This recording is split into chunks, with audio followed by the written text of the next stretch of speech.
Have you ever really stopped to think about one of the most powerful, fundamental forces in your life? It's something we all have in some way, shape, or form: the family.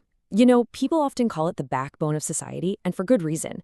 It's our first social world. So let's dive in and explore what makes this institution so crucial and honestly, so fascinating. So, right off the bat, when I say the word family, what pops into your head? Is it a specific group of people? Maybe a certain kind of house on a certain kind of street? It feels like such a simple word, but as we're about to find out, this universal idea is anything but one size fits all. And that's the thing, right? Every single culture all throughout history has had some form of the family.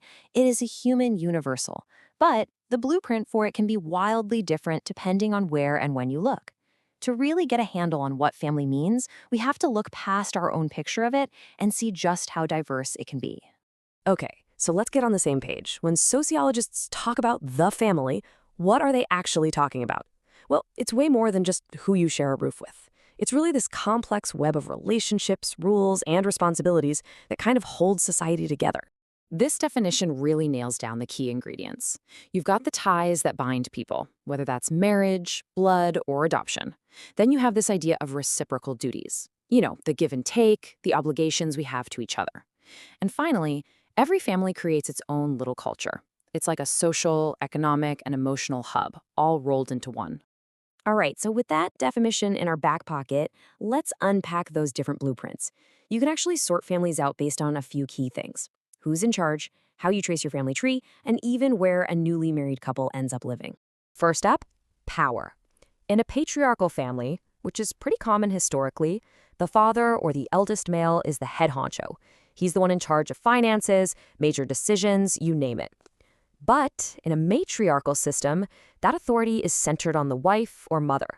And this idea of who's in charge often connects to how descent is traced.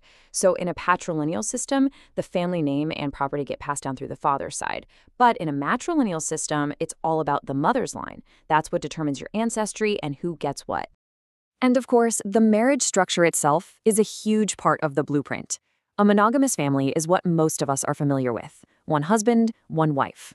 But a polygamous family is where one spouse has multiple partners. And that can go two ways. It could be one man with multiple wives, which is called polygyny, or one woman with multiple husbands, which is known as polyandry. Now get this. Just look at all the different rules for where a couple lives after getting married. They could move in with the husband's family or the wife's. They could start a brand new home, which is called neolocal and is pretty common in the West. Or, in some cultures, they might even go live with the wife's brother. It's called avunculocal. The variety is just incredible, and it really shows you how flexible this family unit can be. So, with all these different shapes and sizes, what's the actual point of the family? I mean, sociologically speaking, what jobs does it do for us as individuals and for society as a whole? Well, that brings us to its functions.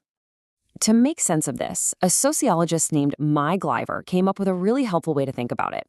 He basically split the family's jobs into two big buckets. First, you have the essential functions.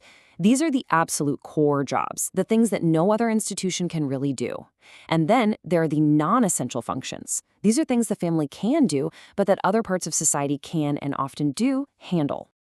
Okay, let's break down that essential list. The family gives a stable, socially accepted place for sexual relationships, and, this one's pretty critical, for reproduction. I mean, it literally ensures the human race keeps going. It also provides that day-to-day care and a stable home base. And here's a huge one. It's our first boot camp for socialization. It's where we learn all the unwritten rules of the society we're born into.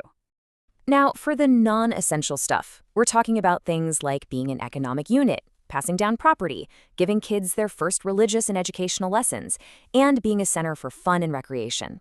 So why are these non-essential? Well, hang on to that thought, because as we're about to see, these are the very jobs that are changing the most dramatically in the modern world. And this is where the story of the family takes a really interesting turn. With the rise of industrial societies, big cities, and a global economy, the family has been totally reshaped. A lot of its traditional jobs, you could say, have been outsourced to other institutions. Take its economic job. Back in the day, in a farming society, the family was basically a self-sufficient little factory. It made its own food, its own clothes, everything. But today, The modern family is mostly a consuming unit. We don't make what we need, we go to work to earn money so we can go out and buy it. And it's the exact same story with education. The family used to be the only school a kid ever knew. It taught you everything, from how to talk to how to do a trade.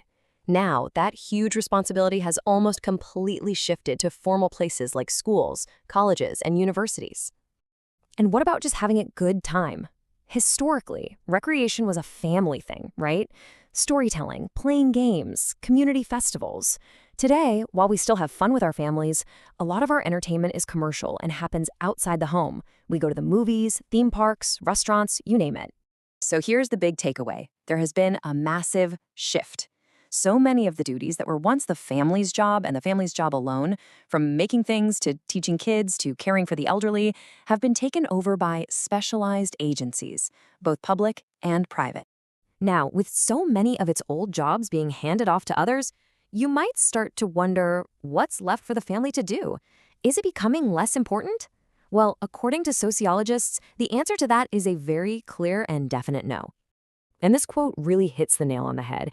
Even as it sheds some of its old responsibilities, the family is still completely unique.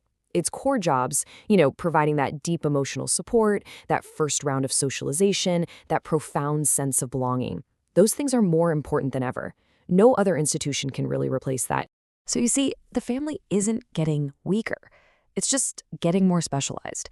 It has always adapted to fit the world around it, whether that was a farming world or an industrial one. So the real question for us, looking forward, isn't if the family will keep changing. It will. The question is, what's it going to become next? What do you think the family will look like in another 100 years?